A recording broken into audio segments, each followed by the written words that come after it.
بسم الله الرحمن الرحيم. السلام عليكم ورحمة الله وبركاته. سلام و رحمەتی خواتان لێبێ بینەران و بیسەران و خۆشەویستانی کەناڵی ئاسمانی پەیام و بەرنامەی دوانگەی خەڵک. ئەم کاتە هەموو کاتێکتان باش، خۆشحاڵم لە ئەڵقەیەکی نوێی دوانگەی خەڵک بە خزمەتی ئەوەی عەزیز و خۆشەویست شاد ئەبمەوە.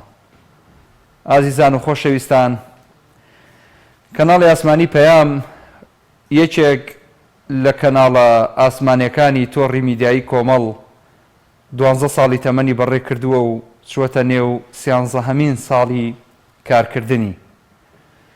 هەڵبەتە ئەم کەناڵە هەمیشە لە خزمەتی هاونیشتیمانیان و هاوڵاتیان و خەڵکی هەرێمی کوردستان بووە بە هەموو ڕەنگە جیاوازەکانەوە.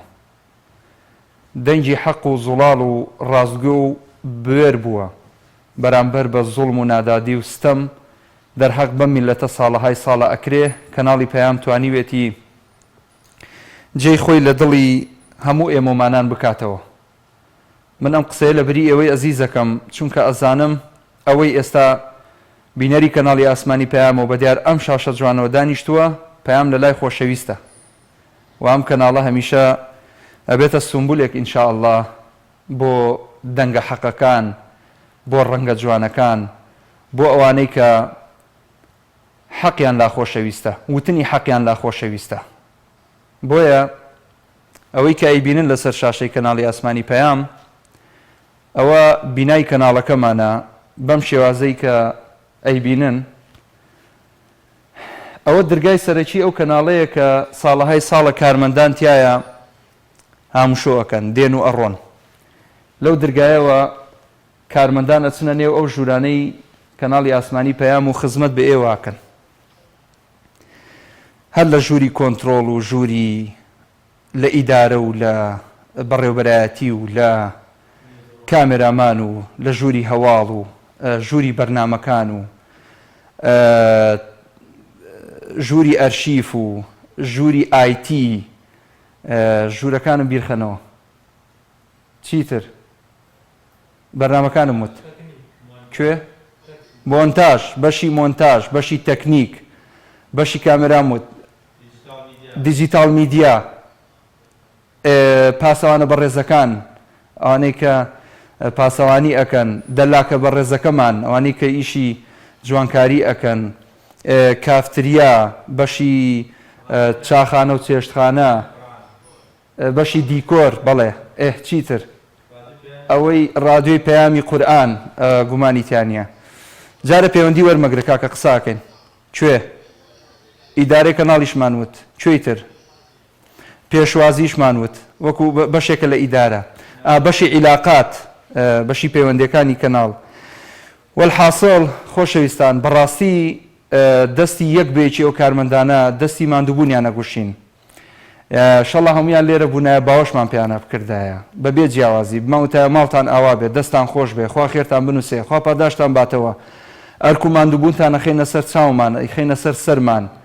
من بە ناوی ئێوە قسە ئەەکەم لەبەرەوەی ئەوەی ئێستا بینەری کەناڵی پەیامە دڵنیام دڵسۆزی پەیامە، دڵنیام حەز ئەکا کەناڵی ئاسمانی پەیام بەرەو پێش بڕوە و جیاواز لە ساڵانی ڕابردوو لە داهاتووە جیاواز دەرکەوێ. ئەمە حەقیقەتێکە، حەقیقەتێکی شیرینە. من بە ئێوەی ئەڵێم کەناڵی ئاسمانی پەیام ئەبێتە ئەو دەنگ و ڕەنگە جیاوازەی کە لە میدیای کوردیە ئینشاءالله لە داهاتووە مەشخەڵی تازەگەری هەڵەکە. لەوە دڵنیا بن ئینشاءالله کەناڵی پەیام ئەبێتە تاکە کەناڵ و بێڕکابەری کەناڵێکی ئیسلامی بتوانێت خزمەت بە ئەم میلەتە موسڵمانە بکە. وەکو ئاماژەم پێکرد ئەمە بینای کەناڵی ئاسمانی پەیامە. خوایە بیهێڵی، یا ڕەبی خوایە ئەم کەناڵەمان بۆ بیهێڵی. خوایە جان ئەم کەناڵە هەمیشە ساغ بێ، هەمیشە سەلامەت بێ. خوایە جان ناحەزانی کوێرکەی، خوایە جانەوانەی کە ناحەزی ئەم کەناڵن تەوفیقیان نەدەی. خوایە جان ئەوەی کە دەست درێژەکە بۆ ئەم کەناڵە بە ناحەق، بە ناعەدالەتی، بە ناخۆشی، خوایە جان تەوفیقی عمری نەدەی بەکردەوەی خۆی لەگەڵکەی، بۆی کە لە دڵیایە لەگەڵی بکەی. ئەم کەناڵە کەناڵێکی خۆشەویستە، ئاگاتان لێی بێ ئەگەر ئێمەمانانیش نەماین لەم دنیاە، ئێمەش مردین، ئەگەر ئەم کەناڵە مایەوە تکا ئەەکەین کە ئاگاتان لێی بێ ئینشاءالله بەرەو پێشی ببن. دووبارە سڵاوتان لێ بێ. خۆشحاڵم ڕاوسەرنجی جیاوازی ئێوەی ئەزیز وەربگرم وە قسەی زیاتر لەسەر بەرەو پێشچوونی پەیام بکەین با بزانین چۆن پەیام بەرەو پێش ببین لە دوانگەی خەڵکەوە قسەی زیاتر لەم بارەیەواکەین. کاک سیروان وەرەگرم لە سلێمانیەوە.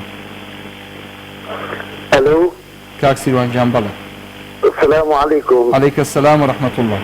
سڵاوی خوای گەورە لە کەناڵەکەتان و لە جەنابتان و لە تەواوی بینەران و بیسەرانی تەلەڤیزیۆنی پەیام.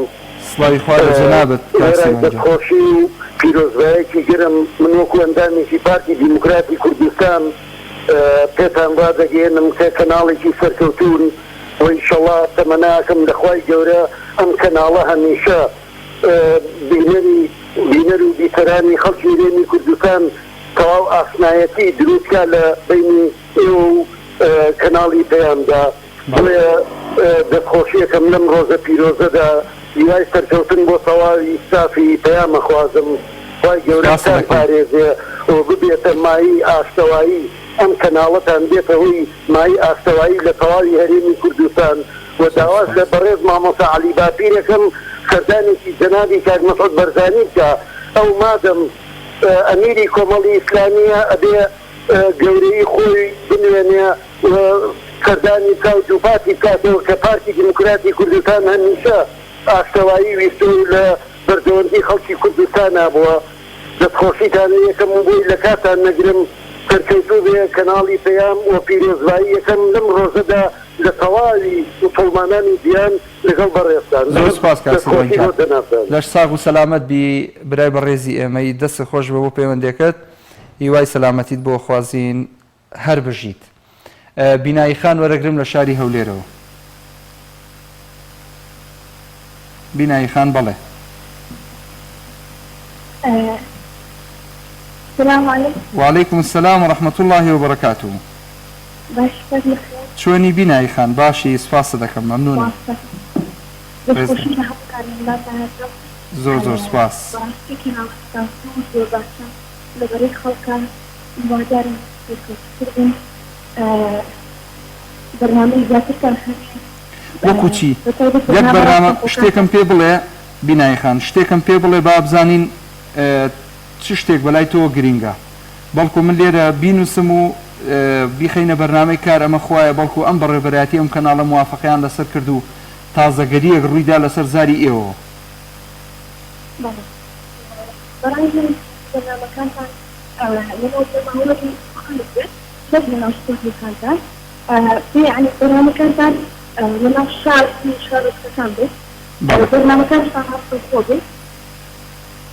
باشە باش ئەمە پێشنیارم بۆ دەرسان خۆی پیرۆزبایی هەموو کارمەندانی سیستم هونەری نیشتەوە.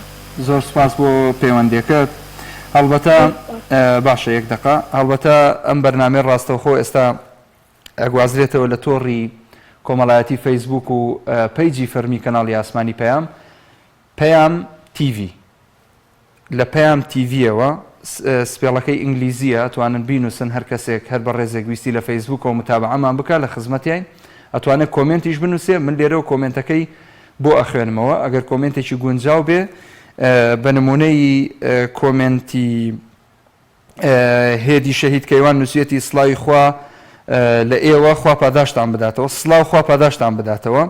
کاک محەممەد جەمیل نووسیوێتی سەرکەوتن و بەردەوامی لۆ کەناڵی پەیامی خۆشەویست ئەتوش ڕێزت هەیە کاک محەممەد زۆر سپاسە دەکەین.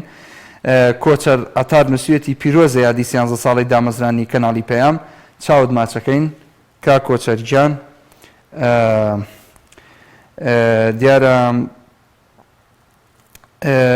بەیان شێخ مستەفا نووسێتی سڵاو لە هەموو کارمەندان و پاسەوان هەواڵ خوێن هەموو لایەکتان بێجیاوازی دوو پێشنیارم هەیە یەکەم با بەرنامە جوان خوێندنی قورئانی پیرۆز هەبێ دووەم با بەرنامەی وەڵامی پرسیارە شەرعیەکان هەبێ دووبارە پیرۆزباییتان لێ یەکەم هیوام سەرکەوتنتانە. دڵشاد قادر نووسێتی پیرۆزباییتان لێ ئەەکەم هەر سەرکەوتوو بەردەوام بن بۆ خزمەتی ئەم میلەتە. گوڵی پاییزیش نووسیوێتی پیرۆزبایی بێت یاخوا ئەمەیان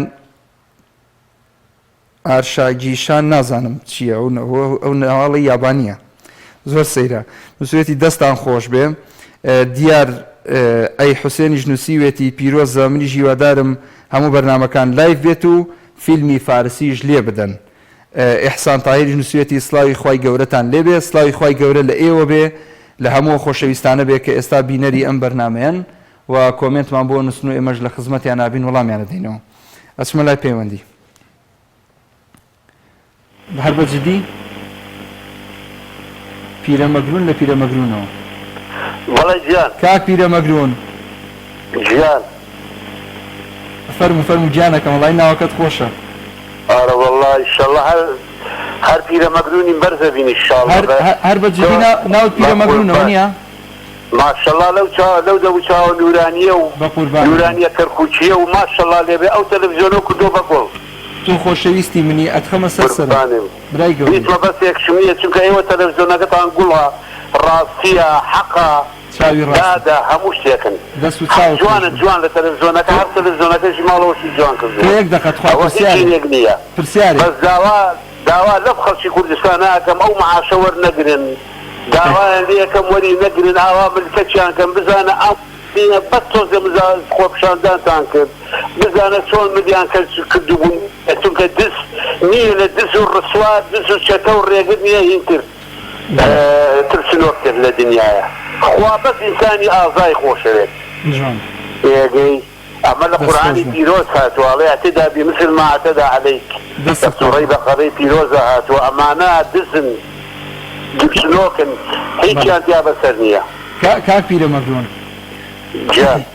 ئەوە لە ماڵەوە تەبان خێزانداری الحەمدوللیلا لەخوا بەزادێ خۆرە خۆڕشتن الحەمدوللیلا چۆن بانک دەکەن ئیسا لە ماڵەوە ئەگەر بانکەکەن چی ئەڵێن وەڵایە وەکو چۆن یعنی ئیسا کە ناو دێنەڵ پیرەمەگرون وەرە یعنی ئاوا نا ڕاستی دەوێت درۆچکردنیە لە خوار شتی درۆ لە خوار ڕاستی ناشارێتەوە لە خوای گەورە دەی فەرموو ناوێتتر بێ ئەوە ناز بەڕاستی نایشکەتەیە ئەوە نازناوەکەی خۆمە پیرەمەگرون ناوی خۆم نییە لەش ساڵێ کاک پیرەمەگرون خۆشحاڵین لە پیرەمەگرونەوە یاخوا هەر ئاوادان لە پیرەمەگرون جوانە خۆ دەزانی ئەی بوون چای پیرەمەگرونمان بێت پیرەمەگرون شازە شاز زۆر شازە یعنی کورد ئاوا بەرزی نێمەی مسلمانی ئینشاڵڵا بەتاکی دوای ئینشاڵڵا دەست چاوت خۆش بێ عەزیزەکەم بەس یەک تێبینیمە یەکات جان فەرموو ئەو سیروان ناوە کە تەلەفۆنی بۆتان کرد ئەوە ئاگاتان لێی بێ یاری بەعدە قسەیەکەکە سەر بەوانە ئەوەشە بێ ئەو هین کرد ئەمادام پیرۆزبایی کە بگەن چێڵێم پیرۆزبایی نییە بی شوکاری نییە ماجیەک دوو لێ نەکاتەینەوە ئیتر ملکەتی و پارەیە تەواو جانەکەم کاک پیرەمەگرون سوپاس دەکەم بۆ پەیوەندیەکەت هەمووتان ڕێستان هەیە ئەوەی کە پەیوەندی بە بەرنامەی دوانگەوەکە ڕێزی لەسەر سەرمانە سوپاس دەکەم بۆ پەیوەندیەکەت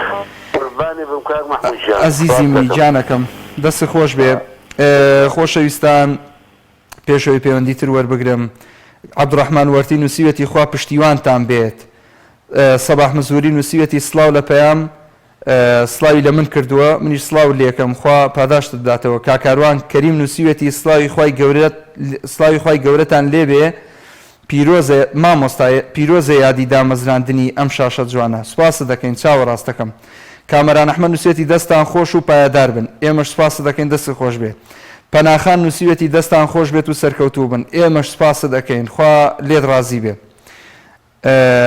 با ئەم کۆمنتی کاگهێ من سعید بخوێنینەوەڵێ برای ئازیزم پیرۆزبایی کەناڵە جوانەکەتانەکەم هیوادارم هەمیشە سەلامەت و سەرفراز بن خوای گەورە پشتیوانتان بێ ئینشاءڵڵا حورمەتم بۆ هەمووتان هەیە بێ جیاوازی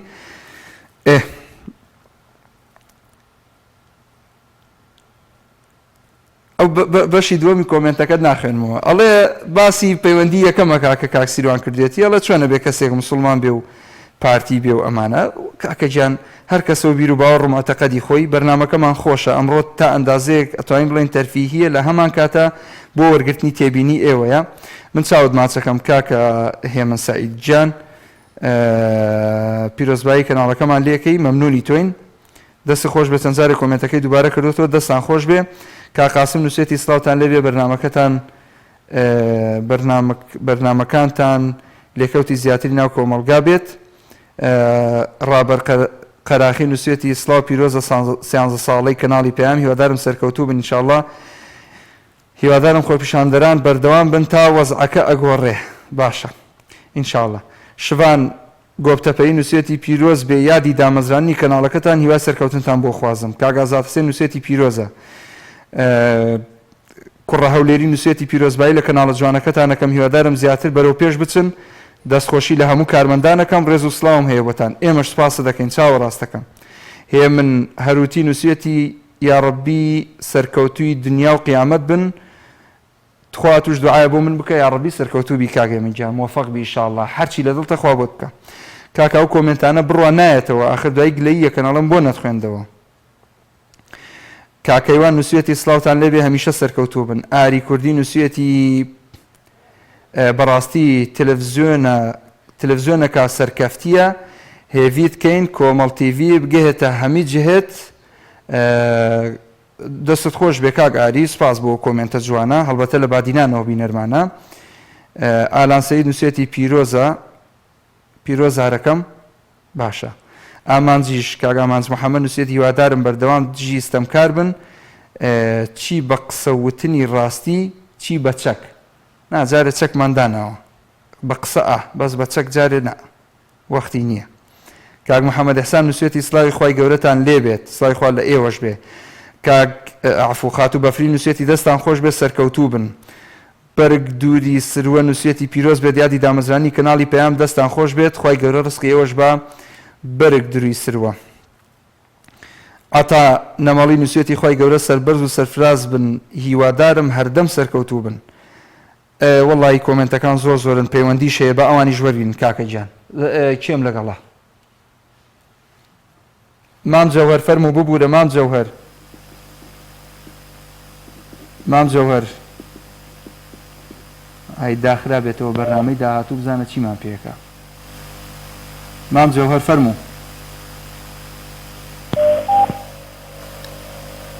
مام جەوهەر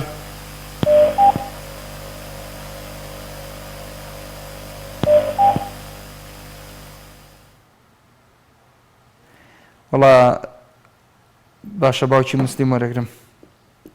باوکی موسلیم فەرموو. السلام عليكم. وعليكم السلام ورحمة الله وبركاته. لسم سمالو ازيك ماشي چاچی باوکی مسلیم سپاس دەکەم. حيثوني كان محمود لە خزمەتام چاوەکەم. كاكا بيروزاي كانوا يسمني فهم لكم لخوتان ولا هاوكاران ولا همكتان. خوا لێ ڕازی بێ یا ڕەبی لێوەش پیرۆز بێ ئینشاءڵڵا. خدای گەورە پازا سەویەت بێت کامباتەوە پازا سەمتانە خدای لای یەمەنیە. ئامین یا ڕەبی ئامین. ڕاستی زۆرمان دەبن بە تایبەتی ئەوسا گیاندەران سەفرانە دەشتەکەن هەموو کاتێک ئێمە کەتاربینین زۆرمان دەران دەکرێتەوە بەڕاستیەکەی. یا ڕەبی خوا لێ ڕازی بێ، زۆر زۆر سپاست دەکەین. ئێمەش هیوای خۆشحاڵی بۆ ئێوە خوازین. بەس ئەگەر بکرێ ماوەسا گیان لەم داهاتووە ئینشەڵڵا هەنێ بەرنامەی جیاواز دابەدرن لە بەرنامەکانی ڕابردوو بە تایبەتی بەشینەوان هەر نییەوە زۆر پێشنیاران کرد.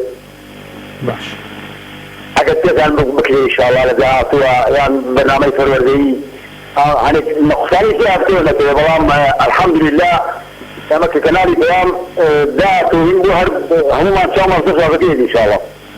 بەڵێ دەست و چاوت خۆش پێشنیارێکی جوان بوو باوکی مسلیم. سپاس دەکەم بۆ پەیوەندێکت. ئەچمە لای کاک یاسین لە هەڵەبجەی تازەوە. عەزیزی ئێمەی قوربان. کاک یاسین گیان فەرموو. کاک یاسین ئەلۆ. بەڵێ کاک یاسین گیان. باشی قوربان گیان عەزیزم. جەنابەت چۆنی قوربان، ئەحواڵت چۆنە، دەنگ و باست؟ پێشەکی پیرۆزبایی کەناڵەتمان لێگرم. یا ڕەبی پیرۆز بێ لە ئێوەش سپاسە دەکەم زۆر زۆر بەڕێزی قوربان. عەزیزم مەسرورە ناوم بە مامە یاسین کوڕ حاجی سەعیم خەڵکی خوڵامی. بەڵێ ئیزا دانیشم لە عەزەی تازە بێخەم بێخانێ خێزانم ئەوان سەیری جران دانەکەی. ئەیاخوا هەر لە خۆشییا بن. شاعیرێک ئەفەرمێ هەرچەندە بژیر بە نان و ئاوێ سرت شۆڕ نەکەی بۆ هیچ ناپیاوێ، دەردی هەژاریش ئەوەندە سەختە قەت دوای نایە بە نەختە هەزار نووسەر و شاعری بەناو زوخا و هەژارێ نەهاتێ پێچاو، ئەو کەسەی نەبێ دەردی لەسەرە مامۆستای هەزار دکتۆرە، بەڵام بۆ وتنی ناڵ و ناتوانێ چونکە دەردی دڵی خۆی هەر خۆی ئەزانێ. دەست و چاو خۆش بێ مامە یاسین گیان. من زۆر خۆشحاڵم ببینینتان بە کەناڵتان خوای گەورە حەقی ئەم مەزلوم هەزارە بسێنێت لە ئەوەی مەسئولە و بەرپرسە بە تایبەتی. ئامین ئامین. خوا ڕووسا بێحرمەتکە ئەوەی کەوا تەنیا خۆی گەرەکە. ئامین. ئێسلامان هەیە قوربان دەست و چاوت خۆش بە و پەیوەندەکەت. ڕێزی سەر چاوەکان. زۆر زۆر سوپاس. سوپاس بۆ خوا گیان سڵاو ڕێزمێ. خوا ئاگادارت بێ یا ڕەبی. باوکی هەردەم لە کۆی وەرەگرم ڕایگرنە تا کۆمنتە خوێنمەوە. فەرموو باوکی هەردەم. باوکی هەردەم گیان فەرموو.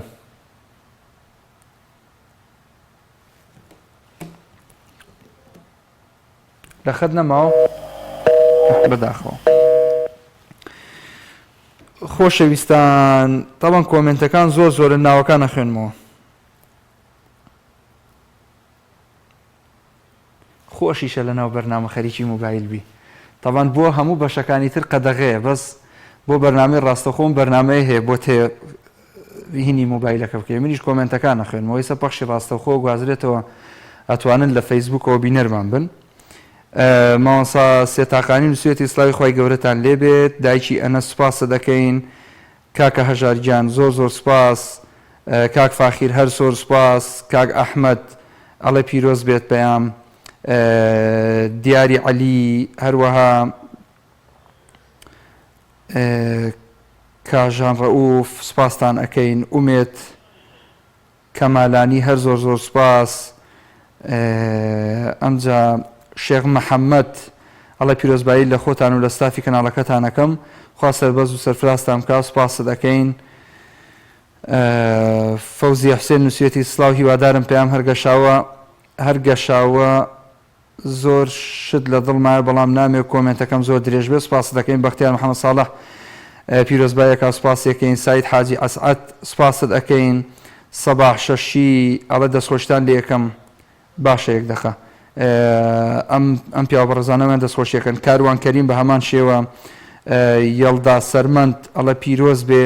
ئەحمەد مامنووری ئەڵە پیرۆز بێ. فیردەوس حوسێن گوڵستان جەوهەر. حاجی مزەفەر مامنووری. محەممەد ئەمین هەروە بێتەوە کەیتر کاکە هاوبیر عومەر ئەڵە تکایە هەندێک درامای فارسی خێزانی دابەزێنن بەڵکو درامای تورکی نەمێنێت لەناو خێزانەکان کە بۆتە هۆی شیرازەی کۆمەڵگەی کوردیانی تێ هۆی تێکدانی شیرازەی کۆمەڵگەی کوردی گومانی تیانی ئەو قسەیە. کاکە هاوبیر گیان دەستت خۆش بێ یاخوا. ئالان سەید ئەڵە لۆ ناوی منت نەخیندەوە ئەوە خینمەوە کاگالانجان گەردنە مازاکە بەخۆی نەم دیت بوو. عەبدوڵەتیف بیراوەیی پیرۆزباییەکە قوربان ماشەڵا کۆمنتەکان زۆرن فریان ناکەوم. ڕۆژگار پیرۆزباییەکە. ئەرسەلان پیرۆزباییەکە. خۆشەویستان عەبدوڵڵا ڕانیەیی پیرۆزباییەکە. وڵا دەستان خۆش بێ دیارە کۆمنتەکان زۆر زۆرن خوا خێرتان بنووسێ مەمنونی یەک بە یەکتانین. خەرمان بەرەکەت ماشەڵاتان لێبێ. کامەران پیرۆزبایەکە. کاک ئەنەس پیرۆزبایەکە ڕێدین تەوێڵەیەڵە سەرکەوتوو بنخوا پشتیوانتان بێت. کاک جەزا وەرەگرم لە چەند سەماڵ. کاک جەزا فەرموو گیانەکەم. السلام عليكم. وعليكم السلام ورحمة الله وبركاته. كاك محمد باشي برام. جنابت شوني قربان كاك جزاك جان. الله يجزيك موفق ان شاء الله. لخدمت تام. كاك دستان خوش بيا اخواتك وتبن خير محفوظان ان شاء الله. يا ربي سلامت بي. زور زور ممنوني جنابت. يا اخوات خير محفوظان ان شاء الله. خير بركة هذا ثمن تعملون. امين يا رب العالمين. برام والله اجر بكري بيجنياركم هي بو برنامج من الله انا اجر برنامج من الله ان شاء الله. زور تسوي وتوفر مبصرت شاو. يا اخوات سربز من براجع نستنسى برنامج من الله. باشا. الحمد لله بركات انزل دەست و چاوت خۆش بکات زاجان هەرەوە بوو پێشنیارەکەت. والله این برنامج من الله من پێ ضروري دەبێت کەناڵ زۆر برنامج من الله هەیە. دەست و چاوت خۆش بێ ئەزیزیەمی. کاک سەلیم وەرەگرم لە هەولێرەوە. السلام عليكم. وعليكم السلام ورحمة الله. خوشی کارەکە داکەین. سوپاس دەکەم دەستی تۆش خۆش بێ برای گیان. سلامەتی یا رەبی. سەربەی شەیەکی دراماکان دامەبەزین بەڕاستی خەتەرە. درامای دانەبەزێنی. لا والله يعني خۆ بۆ خۆ بۆ شارە مژۆڵ مەکەن بەس یعنی پەروەردەی یعنی هەوڵ بدەن یعنی خەڵک پەروە دەکەن پەروەردە زۆر مهمە بەڵام سیامە لە ڕووی پەروەردە ڕووخاوی هیچمان نییە بەڵێ ئەرێ وەڵڵا دەست و چاوت خۆش بێ کاک دەستخۆشی دانێ دەکەن سەرکەوتوو بن یا ربی بەڕاستی کەناڵێکی جوانە کەناڵی الحمدلله الحمدلله بەرام زیاتر بکەن یعنی پەروەردە بی بانگەوازی بی کە خەڵک یعنی لە ڕووی ئەخلاق و ڕووخای یعنی هیچی نییە بەڕاستی حەقەت خۆشی دەکەی هەر وەرناگری یعنی سبحان الله دەست و چاوت خۆش بێ فەزلی خۆی الحمدلله زۆر سپاس دەکەم بۆ پەیوەندەکەت حالی ڕازی وعەلەیکم سەلام ورحمەتوڵڵا کاک سەلیم جان ڕۆژان خان وەرەگرم لە سلێمانیەوە عفو السلام عليكم كاج محمود جان وعليكم السلام ورحمة الله وبركاته رێزان محەممەد بەقوربان رێزان خان ببوورە بەڵێ لە خزمەتتان رێزان خان کەناڵەکەتان لێتم کاک محمود سەرەتا زۆر زۆر سپاس ڕێزی بەقوربان وڵای کاک محمود من لەبارەی سزنەکانەوە قسەکەم ئەگەر بەقوربان کاک محمود جان خۆ دەزانیت حەقی وڵات و حەقی شوێن چەند جارە لێبوونیان دووارە کردوتەوە ئەمانەی لای خۆمان بۆیە لێبوردنیانی وەکو من بیستمەوە بزانم ئەڵێ هەر سزنێکی 11 دۆلاری هەیە هەموو ڕۆژێ دەستێن بەخوا برنجێکیان ئێنێ مریشتی ژنای خوا ئەبەم نەبوونی نارایی بێ معاشم خەم دەرامەتی فەرمان بچە بە قوڕا ئەبێ خۆمان لەدەمی خۆمان بگرینەوە کە سوکار هاوکاریمان تا بە پارەی بینەرین بۆ سزنەکانمان لێ بێن بە خواردن بیخۆن بۆی لە برسانە بن ئەو ساڵێک شەم مادەیان ڕاگیراوە نایان بینین بەیشەوە ئایا ئەڵێن ئەوتانە لێمانینە ساکسازی گەورانی هەولێر ئەڵێ مادەی هۆشبەر ئەچێ بە نەزەری بە ئیکراری جەنابی ئایا چه ئەیبا کارمەند نەبێ چه ئەیبا تەژوورۆ مادەیە ئەنجا دوێنێ شەو ئەگەر ئاگار لەبێ بەڕێستان برا کوژراوە ئەزان قەزیەکەتی بۆ کار مەحموودیان سزنیان هەبوو ئەو دوو تەرەفە لەناو سزنا شەڕیان بووە لێکتیان ناوەتیان بینات بوو کەس و کارەکەشی لەگەڵ هەستان ئەم گۆمیخۆنیان دروست کرد دووتێکیان دیتە سژراوە لەو بینات ئەگەر حکومەتی هەرێم خۆی بە باوکی میلەت ئەزانێ ئەگەر بۆ پارەکەن واناکە ئەگەر تەماحلەکەن ئەندام و چوارپەر بەسراوانە ناکات ئایا بۆ لێبوونێکی گشتی تایەتە جێبەجێنەکرد بە ئۆسرا درراوانە هەموو هەوڵی هەژار و فەقیدا هیچی ناوی دەرفزنی هیچی مسڕەمەتیر نییە والله مناڵێکی خۆیان لێوە بۆ کار مەحەمسە سەتی لێبوونی گشتیان نابوو جا من لە کەناڵەکەی بەڕێسانەوە داواکارم سارکردنەوە بەڕۆڵی هەژار و فەقیدا و داوا لە فەرمانتارە بەڕێزەکانەکەم چۆن ئاوا جورهەتیان کرد دەستخۆشیان لێ یەکەم یەکە بە یەکیان دەستیان نادەکەم کە ئاوا ئەو کارە سات و فەوزایان ناوە لە ناو پەرلەمانە من دەستی یەکە بە یەکیان ماسەکەم هیوادارم سەرکەوتی بن هیوادارم کۆڵمەیان تاسکە بۆ هەژار و فەقیرەکە یا ڕەبی خوا سەرکەوتی ناو قیامەتیان کات هەر کەسێ دیفاع لە هەژار و فەقیرەکە و هەر کەسێ هەوڵێکی دیدی بۆ ئەو سزانانە یا ڕەبی سەررەزی ناو قیامەتێ ڕۆڵەکانمان بەس غەڵەت بۆ خوانێ غەڵەتیان کردە بازیان ناوە کات سەری خۆش ئێستا تەماعە سەرمون لە عەقرب ڕۆژی 11 دۆلار 11 پرسیان نایەنێ لەبەر ئەوەی بەریان نان لێبوردنیان کات مەحموود خۆ لە خۆشەویستی میلەتەکەنیانە بڵێ عاقڵ بن ئەمە وەڵڵی خەڵکە ساڵێ بە جوان بەچیان عاقڵ من بەسەیت عاقڵ نادەبێت دەست خۆش زۆر سپاس خوا لەگەڵ بێ خوا حافیز بێ سپاستانەکەین کاک عەلی عەبدوڵڵا سەر شێوی سپاس بۆ نامەکەت بۆ کۆمنتەکەت ژیان خان سپاس محەممەد لالە مەحموود هەر سپاس ئەلەند ئاکرەیی سپاس کاک ئەلەند ئاکرەیی ئەڵێ سڵاو بۆ ئێوە لە بەریتانیاوە هەر بژیت کاک ئەلەند سڵاو ڕێزمان هەیە بۆ هەموو خۆشەویستانمان لە هەندەران و لە دەرەوەی وڵات و لە بەریتانیا و لە تەواوی وڵاتانی ئەوروپا چاوی یەک بە یەکتان ماچەکەین موفق بن عاقبەت خێر بن خوای گەورە ڕەحم بە ئێمەش و ئێوەش بکە ئینشاءڵڵا کەوسەر خان زۆر سپاس بۆ کۆمنتەکەت مریەم ڕەحیم خان زۆر سپاس بۆ کۆمنتەکەت سەمیرە خان سپاس بۆ کۆمنتەکەت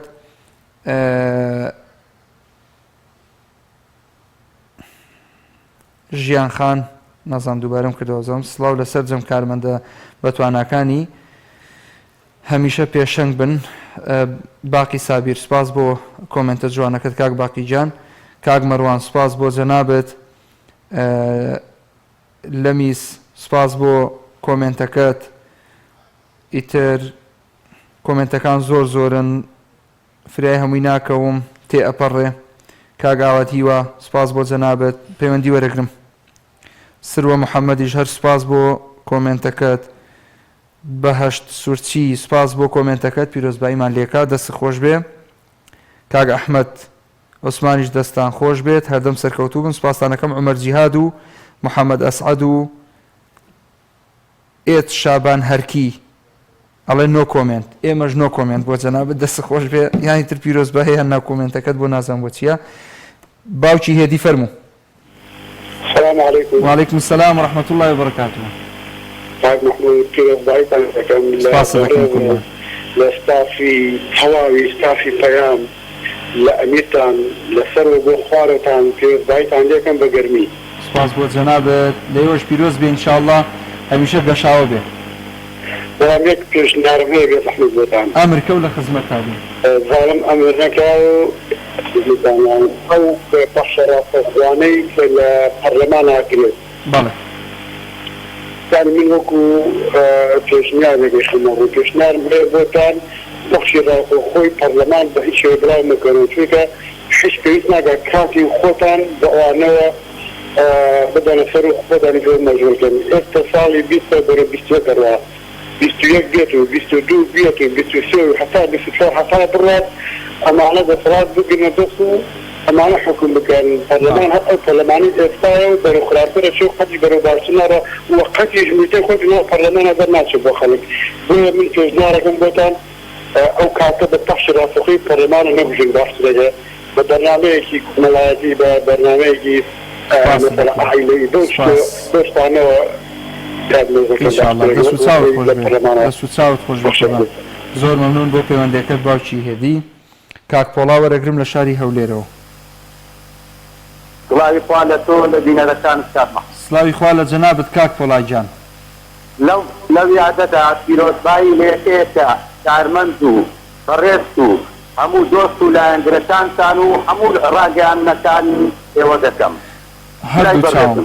هەردوو چاوم ئەزیز من سەیری هەموو کەناڵەکان دەکەم کاک مەحموودی بەڕێ بەڵێ جانەکە ئەگەر مەبرا بچووکتان تێبینیەک وەرگری کەناڵی ئێوە کەناڵێکی پەروەردەکارە بەها پیرۆزەکان دەپارێزی لە ڕووی پەروەردەوە لە ڕووی هەڵوشتیەوە دێی دەستخۆشین کاک مەحموود بەڵام چاوەڕێن برەوی زیاتر بدەن من چاوەڕێم دەکرێت ئێوە زۆر جار بۆ نمونە لە بابەتە نیشتیمانیەکان نەتەوەیەکان کاک مەحموود تا ئێستا من کەناڵەکەتان لە زۆر بوار بە سەرکەوتوو دەزانم بەڵام هێم دێ خاڵی لاوات دێ کاک مەحموود لەلای من پێم بڵێ بۆ نمونە مێژووی کورد لەگەڵ گەلانی موسڵمان مێژووی کورد لەگەڵ ملەتانی موسڵمان سەمەکانی لە کورد دەکرێت لە ناو گەلانی موسڵمان ئێوە لە بەرنامەکانتان هەوڵ بدەن بەرنامەی مێژووی لە ڕوانگە ئیسلامی و نەتەوەیەکەوە کاک مەحموود چونکە دڵنیابە ئەگەر لایەنە ئیسلامیەکان لە سەرەتای دروستبوونیانەوە بەسێکی نیشتیمان پەروەری و نەتەوەییان لە خۆیان بگرتوایە بێ ئەوەندە دەبوو لە دەی متمانەی خەڵک چونکە دەسەڵات بۆمان ڕۆمبۆوە نە نیشتیمان پەروەرەکەیان نیشتیمان پەروەری ڕاستەقینە بوو نە نەتەوەیەکەشیان بۆ بازرگانی بوو بەڵام ملەتی کورد ئێستا پێویستە هەست بەو سەمەی زوڵمەی لێ دەکرێت لەلایەن تورک و فارس و عەرەبەوە نابێت سەرم بکرێت بۆیە دەبێ ئێوە من لە زانکۆ بینیومە ئێوە مامۆستای زۆر زۆر زاناتان هەیە دکتۆری بەڕێزتان هەیە شارەزان دەوڕەمەندن لە بواری مێژووی کورد گایە ڕۆڵەکانمان پەروەردە بکەن کە ئێمە ملەتێکی یەکێکە لە نیشانەکانی خوا کە کوردبوون نیشانەیەکە لە نیشانەکانی خوا ئێمەی بە کورد خەڵک کردووە بۆیە دەبێت ئێمە هیچ خۆمان بەکەم نەزانین بەرامبەر بە عەرەب بە فارس بە تورک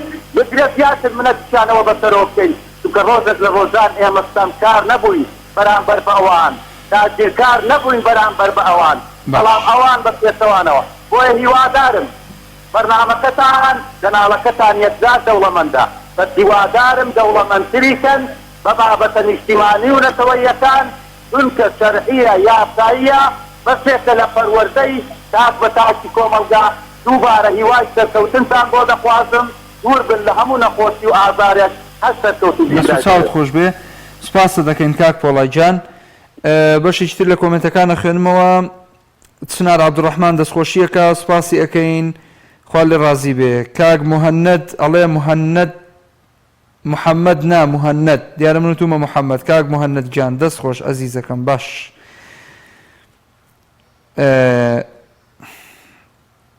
بەڕێزێک نووسیوەتی بەرنامەشتان لەسەر بێموچە و دانەمەزراوان هەبێ نەک هەمیشە بەدوای موچەوە بن زۆربەی کورد بێموچە و داهاتە پەرلەمانکارەکانتان ئەبووە دیفاعیان لە بێموچەیی بکردایە. ئیشاءالله بەسەر چاو کاک خەلیلجان بەسەر چاو ڕاستەکەم. باشە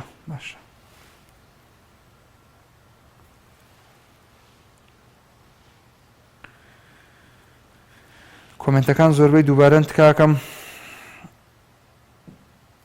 باش کاک هەڤاڵ لە ئاکرێەوە فەرموو جانەکەم. بەداخەوە کاک هەڤاڵ داخرایەوە لە ئاکرێ. ئەزیزان بەردەوامی لەگەڵتان لە دوانگەی خەڵکەوە ئەمڕۆ تەرخان کراوە بۆ قسەکردن لەسەر بەرەو پێشچوونی کەناڵی ئاسمانی پەیام، چۆن بتوانین ئەم کەناڵە بەرەو پێش ببین، زیاتر بتوانین خزمەتتان بکەین، بەرنامەی تازە بیرۆکەی تازە چیتان پێ بمانەنێ بۆی ئێمە لێرە لە خزمەتتان نابین. کاک ساڵح گیان سوپاس بۆ کۆمنتەکەت، دەستت خۆش بێ. باوکی محەممەد ڕانیە. كاكا محمود إبراهيم السلام عليكم. وعليكم السلام ورحمة الله وبركاته.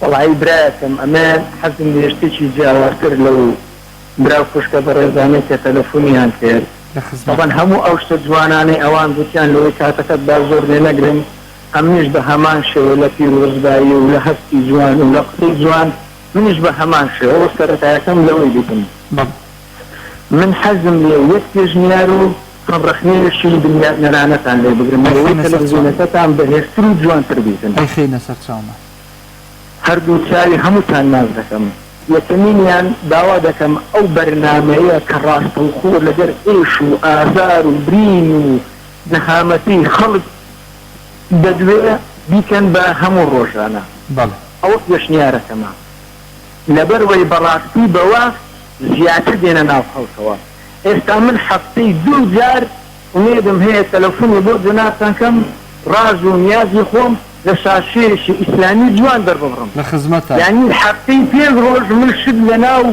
ميشكو زفرم كل دخواته والله حقي خوته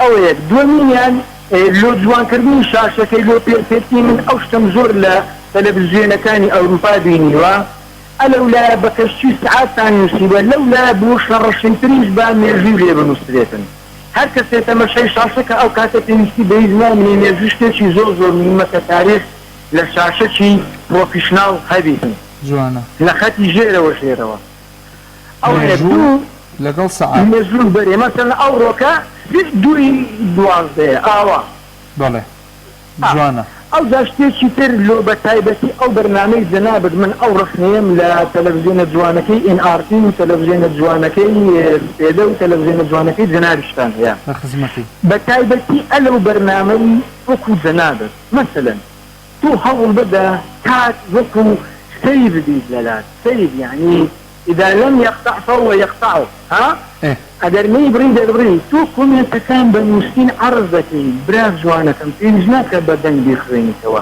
يعني أول بروفيشنال تيم روجنا موانين كم دكاتوا يعني لا ممكن تكون شارزان هي إعلام ميديا من ضمن باشا كاتب محمود أول جيرو دي نسيبه خلص باشي محمد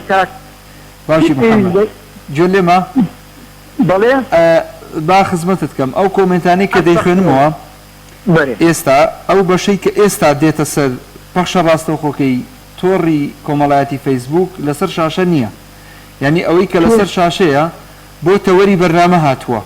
ئێمە تا ئێستا نەمانتوانیوە چونکە سیستەمەکەی تا ئەندازەی گرانبەهایە نەمانتوانیوە و ناشکرێت تۆ کۆمنت خەڵک هەیە جنێ و تەشیرەکە ڕاستەوخۆ کۆمنتەکەی بچێتە سەر شاشە، بەڕاستی ئەبێ فلتەر بکرێ. ئەوەی کە فلتەر دەکرێتێتە سەر شاشە مەرج نییە هەموو کۆمنتانەی کە لەژێر دەستی منن لەسەر شاشە بێ هەندێک لەو بەڕێزانە بۆیان هەیە گلەی بکەن، بۆیان هەیە کۆمنت نەنووسن، بۆیان هەیە بەشدار نەبن لە ئەڵلقەکانی داهاتوو، بۆیە وەکو فعالیەتێک وەکو ئەوەی کە ڕۆحێک بکەم بەبەری بەرنامەکەیە کۆمنتەکان لێرەوە خوێنمەوە تێبینەکەش زۆر جوانە زۆریش لەسەر خۆی لە جێ محمود جیان باوەڕم پێ بکە ئەگەر من ئەو شاشەی ئێوە ئەوەندە لای من جوانە ڕێبازەکەتانی پێ جوانە سەد کۆمێن بنووسم لەی خوێندنەوە من هیچ گلەیتان لێ ناکەم لەبەرەوەی دەزانم خەڵکەکێ پێویستە بە مباشر ڕازوونیا زەروری ئەو کەسانە گلەی لەوە دەکەن کە کۆمنتی بۆ نەخێتەوە کە لە ئەتەکێکی ڕۆژنامەوانی پێ نەداتن نابێ مادام ئەوە پەخشی ڕاستەوخۆیە و مادام ئەوە بەستی فەزاییە پێویستە شتە ڕاستەوخۆیەکان لە کتابە حەییتر قسەکردنە ئەوە پێی جوانتر دەبیتن ئەوە پێشم خۆشە یعنی تۆزە جێم لە دووسێ برادەر بوو ئەوانەی کە زۆر مەسەڵەن متابعەی تەلەڤیزیۆنی پەیام دەکەن وتیان بەڕاستی لە دوێنێ ئێوارەوە بێزار بووین حەدسی هەیە لە دوێنێوە لەسەر ڕۆژی برین دەستپێکردن و پەخشکردنی تەلەڤیزیۆنی پەیام یعنی شتەکە تووزت بێتام کرا بەرنامەیەکی جوان دوو کەسی پرۆفیشناڵ مهندسە یا دامەزێنەرە ئۆکەی تەواو بەڵام یعنی شت زیادە ڕووی تێدا نەکرێتن ئەوە ڕخنەی بنیادنەرە نەک ڕخنەی یعنی هەوڵ بدەت جامەبەستی من چێ ئەلەوەدا لە هەموو شتێکدا زیادە ڕووی نەکرد کە بینەر بێزار دەبی ئەم بەسەراحەت تێبرێن بە دەگمەن کۆنترۆڵەکە بەسەر ئەو تەلەڤیزیۆنە لادە من بەڵام باوەڕم پێ بکە ئەو ڕۆکە 6 دارە بەسەر تەلەڤیزیۆنەکەداناوە هەردام ناوەسەری هەمووی لەسەر یا ڕۆژی دامەزادن یعنی بێزار بووم بەڕاستی ئەو ڕۆکە سپاس داوای لێبوردن دەکەمە ڕخنەکانم بری عادەتکردن لە ڕۆژ سۆزیەمەوەیە هەموو لایەکان سپاس بۆ پەیوەندێکە سەرکەوتوبی باوکی محەممەد دەستخۆش بێ کاک سعید وەرەگرم لە کەورگۆسکەوە سلام علیکم باشی کاک محمود جان حواسۆنە وعليكم السلام ورحمة الله وبركاته. سلامت بی تندرستان چۆنە ئێوە باشن والله ستاوی کەناڵەکەتان هەمووتان باش ئینشاءالله الحمدلله زۆر باشین هیوای باشی بۆی واخوازی سلامت بی تا یەکە بێکەتە واز دەکەم پیرۆزبایش لە هەموو ستافی کەناڵەکە دەکەم بەڕاستی بین یەک جار هاتوومەتەوە بەس شەرمەزار بوومە وڵی ئێستا شەرم لە خۆمەکەم ئەوەندە ڕێز و یعنی ئەوەندە ڕێز و پایان لێنانی بەڕاستی ینی ئێستاش يعني هەز بە شەرمێکی زۆر دەکەم یعنی کە هەردەی مەسەر کەناڵەکەی بەڕاستی ئەو شتم بەبیر دێتەوە یعنی ئەوەندە یعنی دڵم پێ خۆش دەبیتن کاک سعید کەناڵی پەیام دەرگای نییە بابزانێت بۆ هیچ کەسێک دەرگای نییە لە خزمەتانایە هەر کەسێک حەزی لێ تەشریف بێنێتە ئەو کەناڵای خینە سەر چاومان بۆیە ئەو ڕێزەی لە تۆ نراوە مەفروزە وا بێ مەفروزە زیاتریش بێ جا هێشتیان بڕۆیتەوە بەبێەوەی خزمەتت کە نان بخۆی چا بخۆی لە لامان خزمەتیان کردی بەباشی ئەرێ وەڵام زۆر باش خزمەتیان کردم بەڕاستی لە ماڵی خۆشم ئەوەندە خزمەت نەکراوم یعنی ئەوەندە بەڕێز بوونە ئەوەندە لەیان ڕازیوە بەڕاستی یعنی بە شەرم لە خۆم دەکەم زۆر خۆشحاڵین ئەتخینە سەر چاومان هەر یەکە بێکەتا ماز دەکەم قوربانی هەرێ وڵام بم ئینشەڵا هیوای سەرکەوتنە لۆ دەخوازم ئینشەڵا خوای گەورە پایدارتان کە لە دنیا و لە قیامەت یەکە بێکەتا ماز دەکەم بە تایبەت یعنی مدیری کەناڵەکە سپاسێکی بێتایم لۆ هەموو بەڕێزەکەتان کاک محمود جان ڕێزمان هەیە کاک سعید جان دەست و چاوی تۆش خۆش بێ جانەکەم زۆر سپاس بۆ پەیوەندێکەشت خوا لێ ڕازی بێ یا ڕەبی کۆتا پەیوەندی بوو کاک سعید دەستان خۆش بێ سپاسی هەموو بەڕێزاناکەم کە کۆمنتیان نووسی و بەشداریان کرد لە بینینی ئەم بەرنامەیە لە تۆڕی کۆمەڵایەتی فەیسبوک دووبارە پیرۆز بێ لە ئێمە و لە ئێوە یادی دامەزراندنی ئەم کەناڵە جوانە لە دوای خێر بێ بەشمان مەکەن هاوکارمان بن و تا بتوانین ئێمەش هەمیشە لە خزمەتان نابین ئەم چرا جوانە ئەم مۆمە جوانە ئەم کەناڵە جوانە با نەکوژێتەوە وڵی ئەم ڕسمەش زۆر جوانە نازانم کێ دروستی کردووە ئەوە نازانم کێ دروستی کردووە برادەران برایانی گرافیک دروستیان کردووە زۆر سپاسیانەکەین خی گەورە لە هەموو لایەکیان ڕازی بێ ئینشاءالله هیوای لەش ساغیر سەلامەتی بۆیە واخوازم تاڵقەیەکی تری دوانگەی خەڵک بەخوای گەورە مهربانتان ئەسپێرم ئەسەلامو عەلەیکوم وەڕەحمەتوڵڵاه